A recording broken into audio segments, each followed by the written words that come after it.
Yeah, this is Macedonia. We are a tiny country, but in the middle of the Balkans, so... Yeah, we're in the middle of the Balkans, and basically, if you want to go anywhere in the Balkans, you have to go through Macedonia. Dimi, could you please use the microphone because we can't... I'm trying. I don't want to eat the microphone. It's great. Zonika, please have. Technical difficulties. No, it's okay, but if you want to... And Dimitri speaks slowly, please. It's like we have time. Yes. Yes. It's kind of okay. Okay, so Macedonian food and drinks. The Macedonian cuisine. Slower. My bad. The Macedonian cuisine is a representative. Next salad! Next salad! The Macedonian Don't cuisine bother him. is a representative of His the hobby, cuisine. so I'm sorry. Can you make it Macedonian? It's the same anyway. We won't understand. With Turkish, Greek, and Middle Eastern influences, as well as to a smaller extent Italian, Mediterranean and Hungarian influences.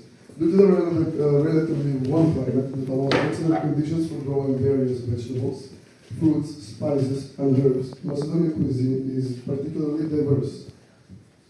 So here we have zermit. It's basically a famous meal that we will usually put and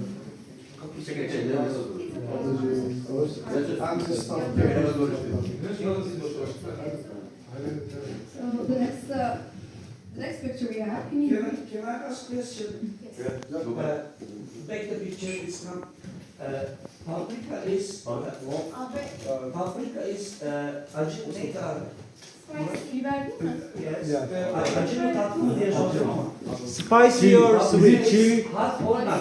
Yes, usually Sweet. No. usually sweet. Sweet. It's pretty sweet. So we make stuffed paprika using a paprika that we hollow out. Then we have minced meat and rice, as well as some Bizim other ingredients. But these are dolma biber gibi. Then we stuff the paprika and we bake it in an oven. It's very delicious. My favorite meal. So the next one is which we have a little bit of here. It is an improvisation, but I hope you'll try it. I hope you'll enjoy it. This is made by boiling beans and then baking them in an oven, and it is usually eaten with some sort of meat.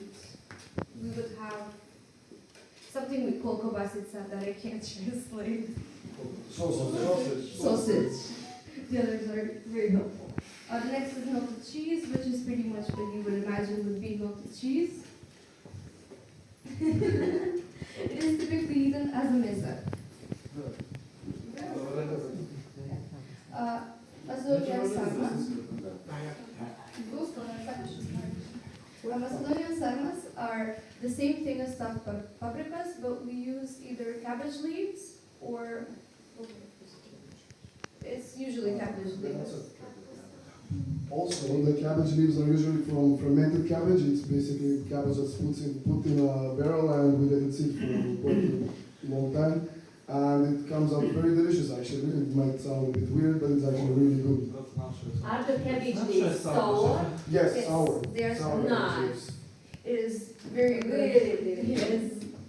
And we also have the same version using liver. Not important.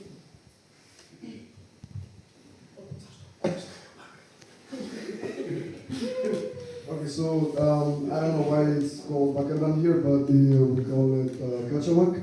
And it's basically cornmeal, and we eat it usually with cheese, with white cheese, as you can see here, or basically anything you can think of that's like dairy and, for example, yogurt or maybe ayran if you want to feel a bit more Turkish, I guess.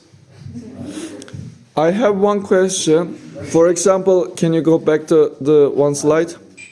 Like for example, grape malt, we drink it before we go to sleep or on the morning. How do you eat this? Like which time of the day? Or any time, anyhow? Actually, don't make this at my household, so I can't answer. So it's not everybody uses the meat mushroom, Mm-hmm. but for example, in my household, we use it as some sort of a. So when you're sick, we eat mushroom. Yeah, yeah. We can eat it in the morning, we can eat it at night, doesn't matter. But it's usually when a child is sick.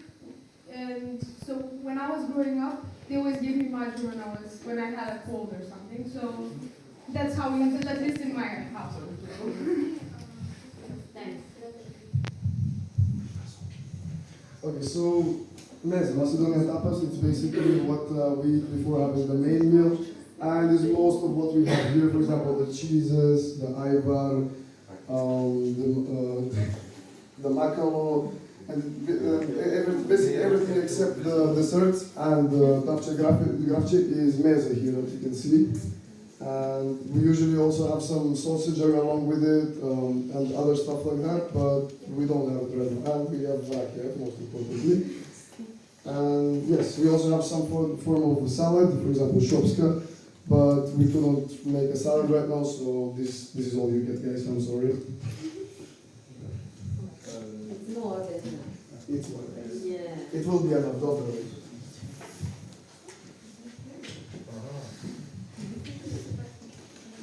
So Macedonian food and drinks. Macedonian cuisine is also known for the variety and quantity of dairy products and local alcoholic beverages, such as various wines, brandies, and mastica. In Macedonia, the traditional brandy is grape brandy with an alcoholic percentage between 40 and 60%. And rakia is a strong alcoholic drink popular in the Balkans. It is made almost exclusively from fruit, but there are also brandies that are made from honey or nuts. In industrial production, it is usual for the percentage of the alcohol to be between 40 and 45%, but in domestic production, this percentage is even higher than 60. Can I ask a question, please? Yes.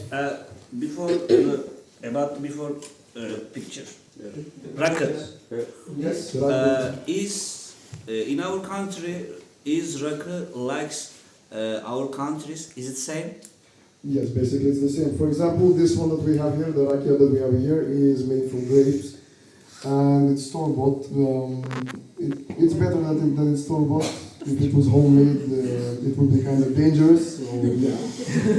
But I think Dimitri, no, it is different. No, actually, as a tester, that I can explain, that mastica from grapes as well, we do with anise too. That's the difference, but that's from grapes. And this one from which fruit they were doing it? Grapes as well? Okay, so that one with the oaks, that's why the color changed. That's how I know. Those are masticas. Mastika and rakı. Okay. Rakia. Rakia.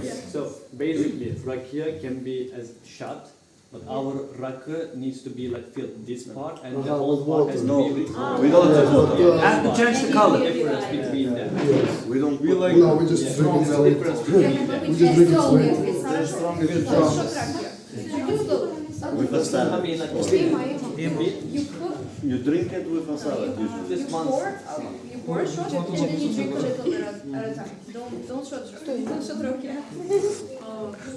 A very famous and popular spiced brandy is mastica, which contains anise and has a sweet taste and is characteristic of the southern regions of Macedonia. Another famous brandy is the so-called wormwood or pelinko that contains wormwood or pellet and has a bitter taste.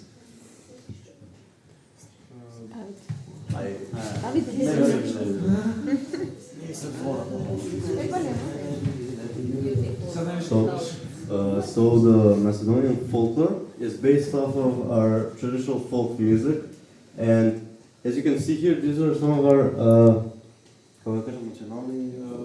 folk dresses that we wear when we play oros, while the folk music goes on.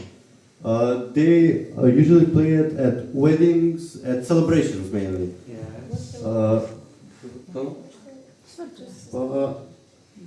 We have plenty of oros. We have plenty of dancers.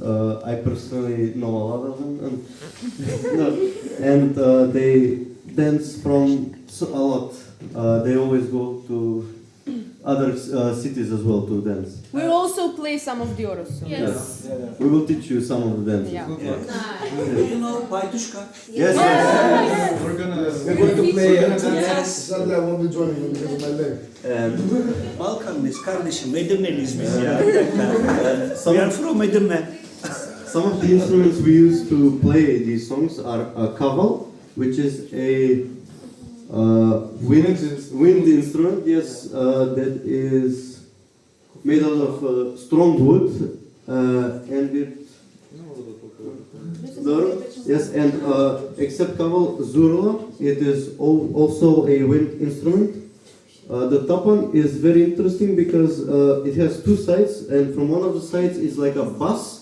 The other side is very more high pitched, and as you can see here, there are two sticks, which the thicker one is for the thicker side, and the small one for the high pitched one. They use these for everything, maybe even matches. The bagpipe, you can see a lot of, you can come across a lot of bagpipe coming in with the folk music. I think that one thing that I should mention that isn't here is the tambura. It is a string instrument that can go from 2 strings to 12 strings. It is, it can be played as a solo or as a rhythm instrument. Zurla is a short instrument and long, tall instrument. Yes, both kaval and zurla can be both very short, but they can also go to very long. Yes.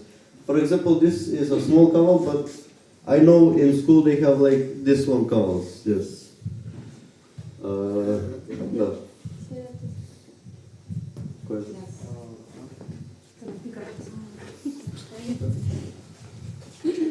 So these are some of the places in Macedonia that you should definitely visit if you plan on visiting Macedonia in your life. So what you shouldn't miss is Heraclea. Heraclea is a city settlement from the ancient Macedonian era to the Middle Ages. It was founded in the middle of the 4th century before Christ by King Philip II of Macedonia.